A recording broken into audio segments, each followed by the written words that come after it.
Pozdrav. Iznajmljivač iz Zagreba. Da nismo 2014. godine podigli neki mali kredit i jedan stan preuredili u apartman, ja i moja obitelj bi se sigurno danas iselili iz Republike Hrvatske, ne bi bili tu jer bilo je vrijeme kad nikakvoga posla nije bilo.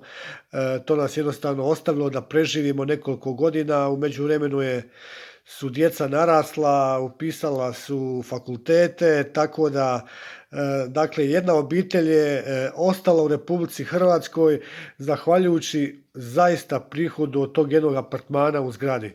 Ako je jedan apartman u zgradi se smatra renterijerstvom, onda ljudi ne znaju šta renta znači, trebaju se zaista malo obrazovati.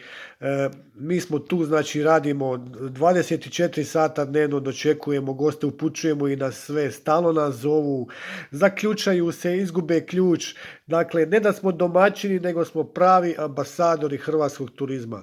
Stoga ove štetne zakone, molim vas, u ime malih obitelji koji su ostali u Hrvatskoj zahvaljujući apartmanima, razmotrite, sklonite sa dnevnog reda, da se dogovori jedan pravi put kako cijelu stvar urediti.